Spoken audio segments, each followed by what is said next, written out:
Hello, everybody. Welcome to Digging for XSS Gold, Unearthing Browser Quirks with Shazzer. Shazzer is a fuzzing tool built on a simple but powerful principle. Don't look for bugs, look for differences. Use the differences to find bugs. Shazzer helps you reveal security vulnerabilities by analyzing deviations and unexpected behaviors.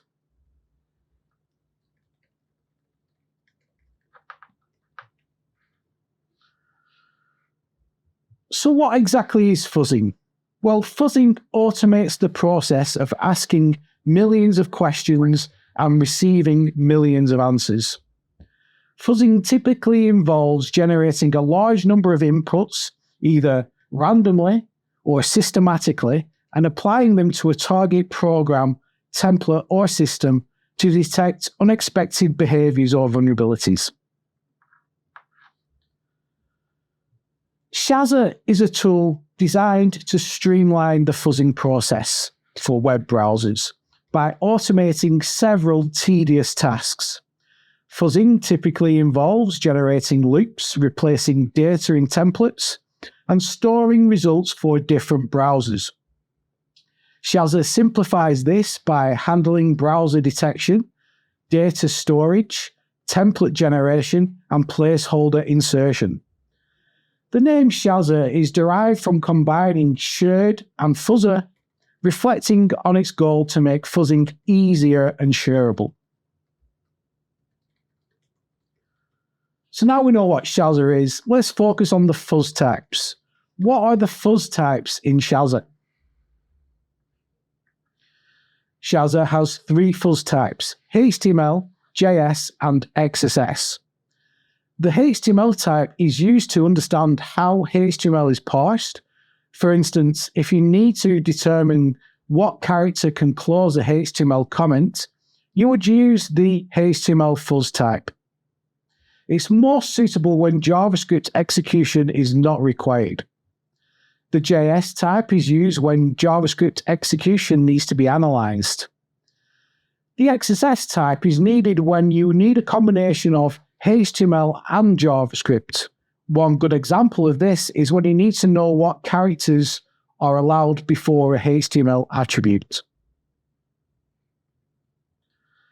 The first example is a HTML fuzz template with placeholders for a character and the found tag. Since the HTML fuzz type doesn't support JavaScript, the found tag is used to log the tag results. If the fuzz character is greater than, for example, it will close the HTML comment, which exposes the found tag. This vector helps you identify characters which close a HTML comment. In the second JavaScript example, we want to know what characters are allowed before an identifier. The first placeholder is the character to fuzz, and the second one is the iteration number of the fuzz or the character code. The last example shows how you can check what characters are allowed before an on-error event. And those are the three fuzzing types in Shazzer. When I approach fuzzing, there's usually two approaches that I take. It's useful to have a question in mind. So, for example, what characters are allowed before the greater than that will still close the HTML comment? Once you have that question in mind, you can tailor the template to answer that question. Another way is to fuzz for existing behavior.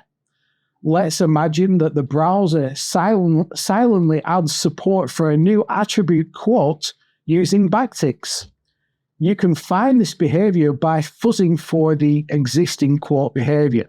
So the browser might accidentally add support for this character, or it might be unspec'd. In this example, we place the placeholder before the greater than character. And if this comment is successfully closed, the found tag will be found and it will log the results. You might be thinking, well, this isn't going to happen.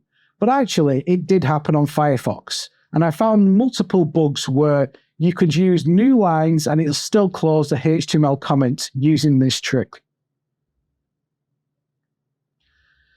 In this example, I create a title attribute with 2 character placeholders.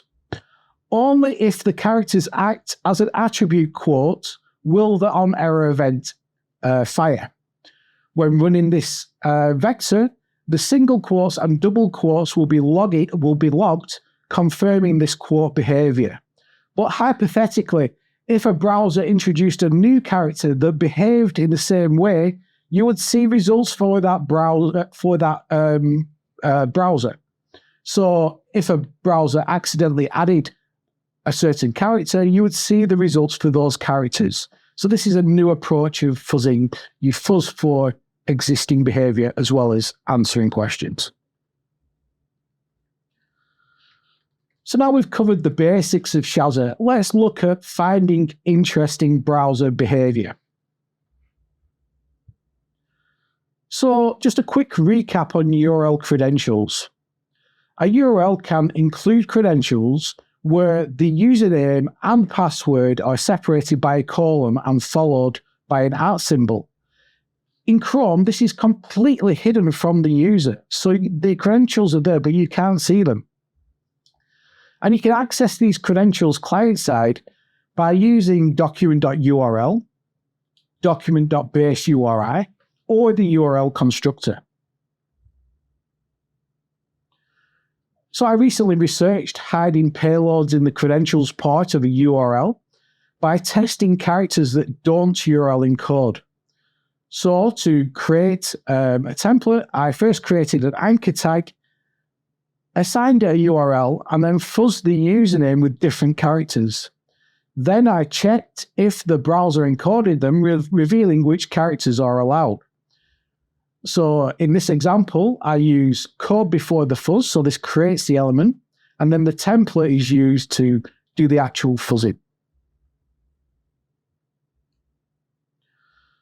Whilst researching DOM XSS, I aim to identify what characters browsers don't URL encode in the URL. So I used the DOM again, and I used a JavaScript fuzz tag, but this time I assigned to the anchor hash and then checked that property to see if it had been URL encoded by the browser. So this will put up interesting results if the browser wasn't URL encoded. So far we've covered fuzzing single characters, but Shazzer can do more than that. A template can also fuzz data, like HTML tags, attributes, entities. You basically define your own data that you want to fuzz. Choose it from the select menu, so you choose the data1 or data2 placeholder to fuzz, and then when you create that vector, you can use those placeholders to fuzz that data. So you could be fuzzing attributes, you could be fuzzing HTML tags, you could be looking for crashes, you could be looking for interesting behavior. But you can use the data in Shazzer to enumerate on that data. In this vector, I create a div element and assign an anchor tag. I then use the placeholder data1 to insert various entities for fuzzing. So after each iteration, I check the host property of the anchor, and if it differs from example.com, it will allow me to detect if the injected entity has altered the intended URL, which indicates an unexpected behavior or potential vulnerabilities. So in the example, I use code before the fuzz to create the div, then I assign the anchor to the div, and then I use the data1 placeholder to insert the entity. And then after the code, after each fuzz, I check the host property and then log the results. In this vector, I enumerate all entities, checking which ones convert to the greater than character. An iframe is created with an entity assigned via the data1 placeholder to the src doc. After each fuzz iteration, the src doc attribute is checked using the includes function to determine if the character was decoded. This was cool because it would find you any characters that convert to any entities that convert to a greater than. After you've fuzzed your vectors, you can view the vector on the vector overview page. So let's check out the last vector results. Shazzer will generate some sample payloads based on the data that it's found. So in our fuzzing process, we targeted entities that convert to greater than. In this sample, you can see that both $GT and $NVGT meet this condition. So this is just a sample of data, but Shazzer will show you what characters, what entities or what data is being converted. So after the sample payloads, then we have the actual fuzz results for the browser. What Shazzer does is only expand the browser results if they differ. So it'll contract all the other browsers unless they have a different behavior than another one. In this example, it shows the data in the form of entities, and you can sort the data by filtering out alphanumerics and show only the differences. So I don't know if you can see, but in this example, I show $GT, $GT in uppercase, and $NVGT. All these create the greater than character, which can be used for XSS on some obscure system. When fuzzing characters, Shazzer will generate a table with the decimal number of each character, the hex representation of it, and the character itself. In this sample, it's highlighted 39, which is the character code for a single quote. And this is because at least one browser had different behavior. So it will highlight in red when one browser differs out of all the browsers that's been tested. And this is really useful for finding deviations and unexpected behavior. So when building Shazzer, I faced a bit of a challenge. Sharing vectors with others. To make this possible, I needed to eliminate XSS risks on the Shazzer domain. Without this, a malicious vector could compromise somebody else's account. This next section covers how I tackled this problem. So when designing Shazzer, I followed a few core principles. First of all the data is public, eliminating private vectors that could be targeted for theft. Second, there's no private data stored.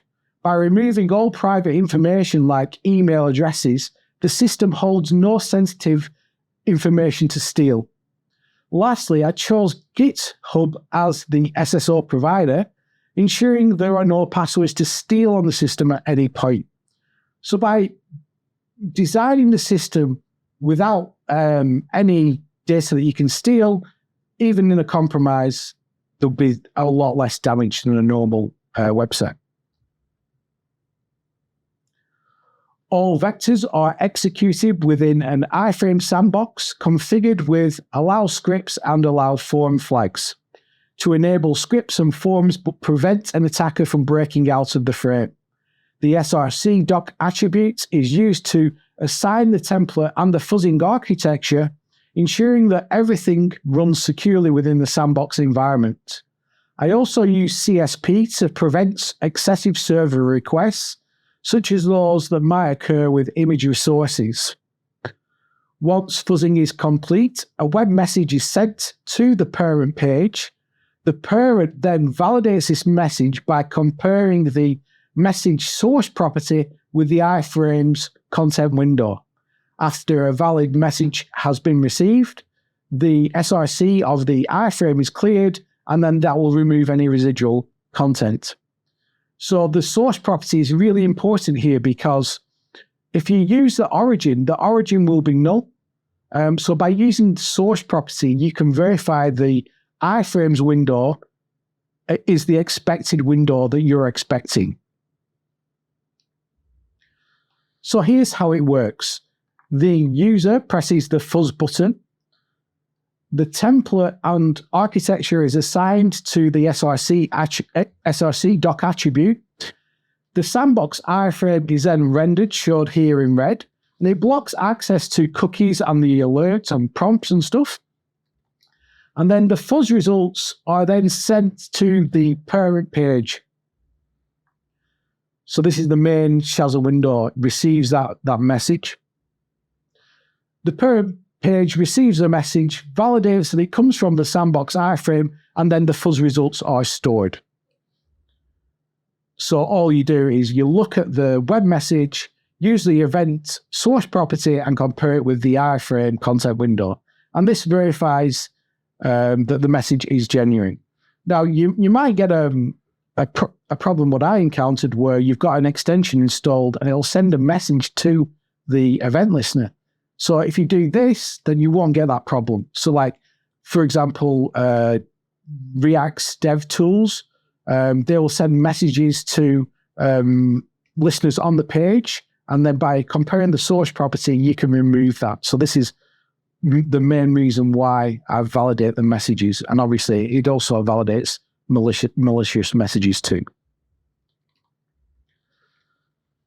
So in this section, I'll explore some more advanced vectors and demonstrate how you can leverage advanced placeholders. So this vector detects which tags consume HTML, and it could be used to bypass a HTML filter. I think Masato Kinagawa used this technique to get XSS on Google, for example. So in this example, the found tag will only be detected if the fuzz tag consumes the HTML and the image is not rendered. So I've given an example of the text area because everybody can understand that. It's quite simple. You use a text area, and unless you get a closing text area, it will just treat the resulting text as text, not as HTML. So you can use this with a text area, but it also works on other tags such as no embed, no script, etc. So you can use Shazzer to detect this sort of behavior.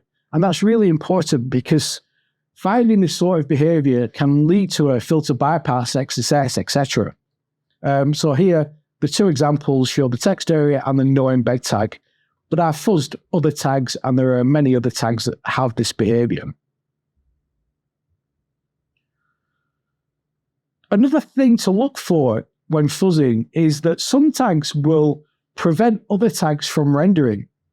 And you can find this behavior by using the not found placeholder. This will only log data if the not found tag isn't found, as the name suggests. So in this example, the script will not execute because the style neutralizes it. This is really good for finding HTML parsing quirks. For example, you get different behavior if you use an SVG tag with style, and if you use XML with style, or if you use HTML with style. So this is really interesting to find because it can lead to bypasses and unexpected parsing quirks. So in HTML attributes, entities get decoded, meaning if you use the log function, the entity will be decoded before being passed to it. So this is a problem. So to solve this, you need to use an advanced placeholder that escapes the entity before logging it. I'll demonstrate how you do this on the next slide. To identify which entities can be used as a JavaScript variable, first you can assign the entity with the placeholder data1 to the Shazzer log function like here. When calling the function, the HTML data1 placeholder to encode the entity before passing it to the function. So you use the entity in three places. One to define the variable name, once when calling the actual variable as a function, and then storing the data. So in this example, you can see the HTML entity is encoded before it's sent to the function, ensuring the correct data is logged. So at the top is the template. The template defines an advanced entity called HTML data 1. So I'll display it like a function because that's sort of what it's doing, but it's like a placeholder. So it encodes the entity, and then when the image is the on-error event is fired, this will get logged to Shazzer. So you won't see the decoded entity in the log, you'll see the actual encoded entity, which is what you want. So I hope that makes sense. It's quite tricky to explain. So I encountered an issue with the current sandbox, which I developed. So the problem was the parent frame was influencing the child frame. So it was making charset fuzzing impossible because no matter what charset you set on the iframe, the parent charset will be inherited.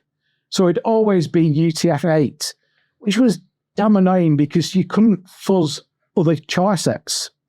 So this limitation forced me into adopting a different approach for charset fuzzing.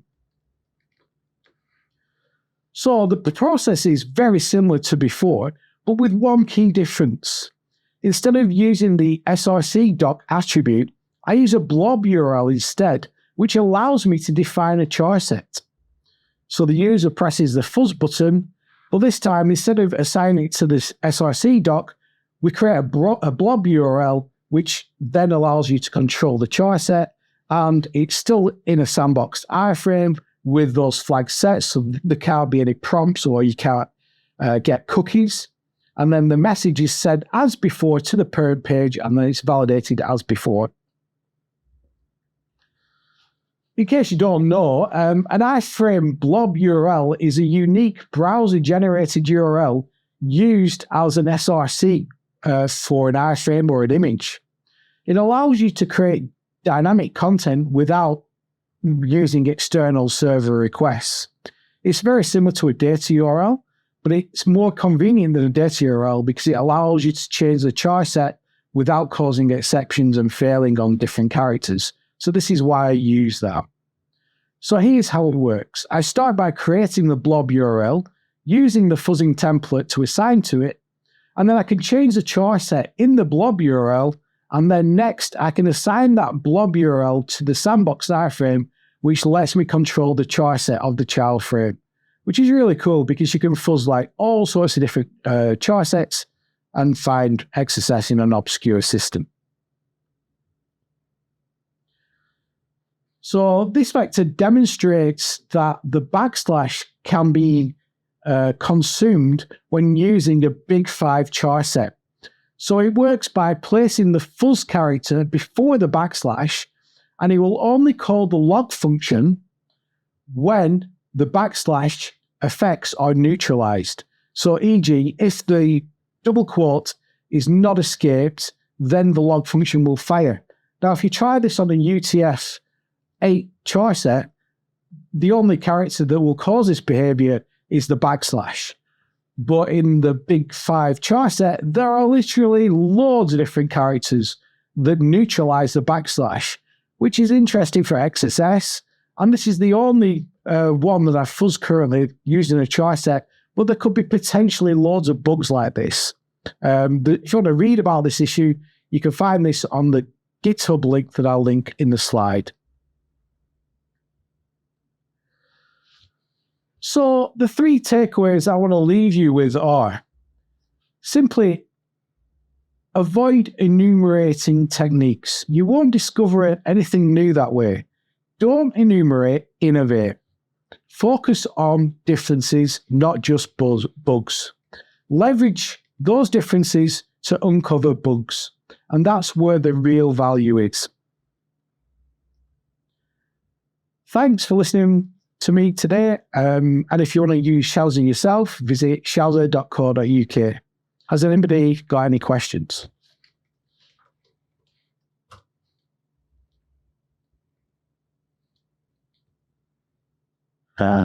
See future.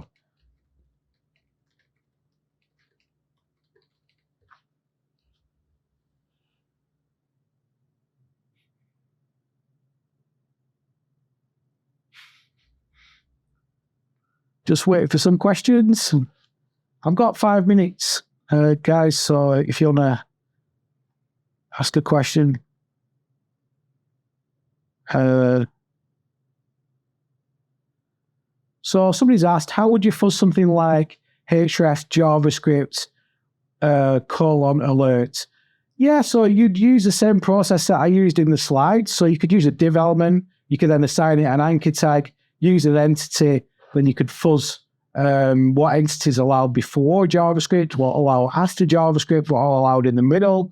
You could also fuzz the DOM in that way, like I've shown on my slides.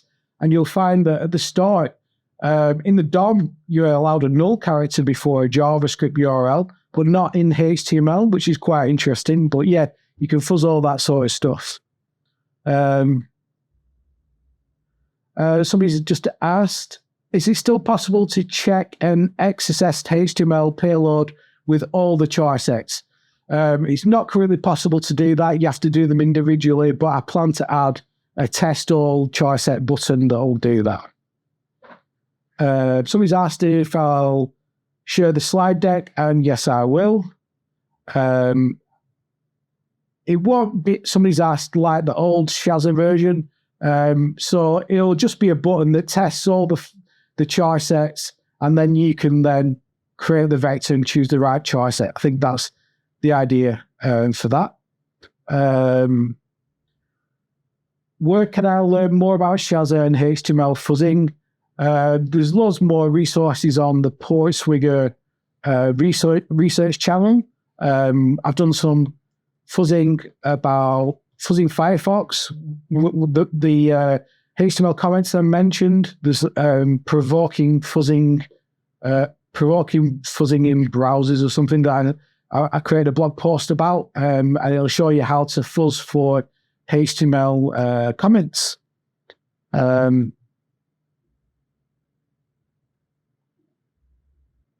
What was the most interesting browser behavior you discovered while building and testing Shazzer? That's a great question. So the most interesting one was probably the browser flow that I found in Chrome. That was cool. I was fuzzing for that. So I used like a numerator, and I enumerated a cross-origin iframe window, and Shazzer helped me to do that. And I found a flow in Chrome, which was really cool. I was really happy with that. I also found the HTML comment behavior in Firefox. There's also HTML entities in Firefox where you could put null characters in an entity. That was pretty crazy. Yeah, there's loads of stuff. I've basically, if you look on Shazzer, there's tons of stuff that I've found, which is interesting. But yeah, they probably stand out the most. Someone's asked, is it closed source? There are no plans to open source this at the minute, unfortunately.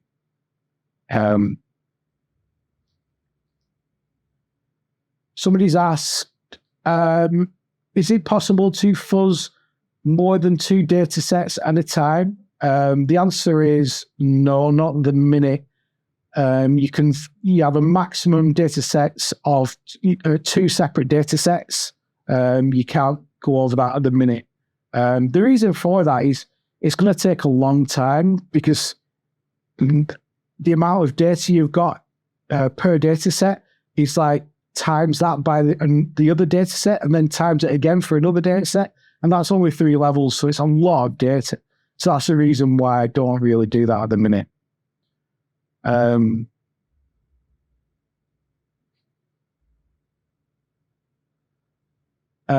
Someone's asked, so this is insert script. I don't know whether to mention his name or not, but yeah.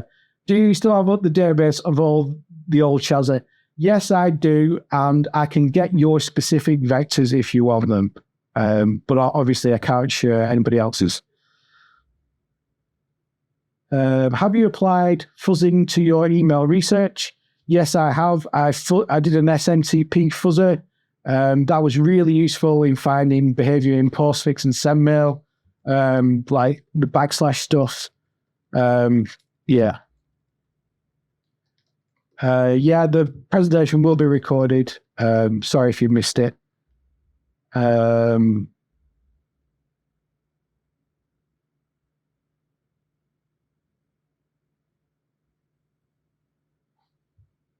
Somebody asked, there's a specific case of HTML injection where you've got the HTTPS protocol before the JavaScript URL. Don't think XSS will be possible there unless you can break out the attribute, unfortunately.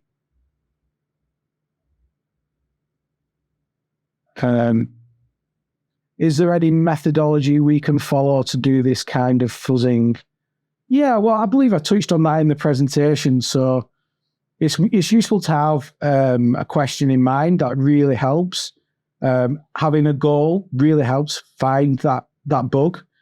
So there's two ways. You can either ask a question or you can fuzz for existing behaviors. So if you know the browser has this ability to quote an attribute, then you can fuzz for that and see if it actually confirms what it's supposed to do.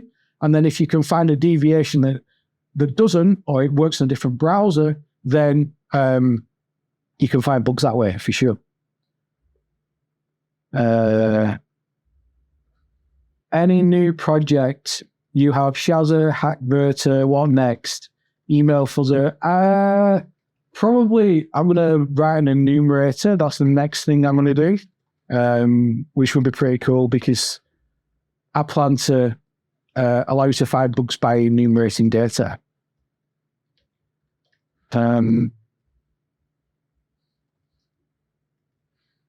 Yeah, somebody's asked a specific question about the data set. I'll message you on Twitter or Discord about that.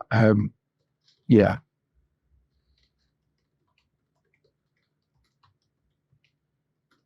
Cool. I think that's it then. Hope you all enjoyed it. It was a real honor to present this, and I'm really thankful for Postwigger for letting me do this because it was a really good fun side project. And thank you all for attending. I really appreciate it.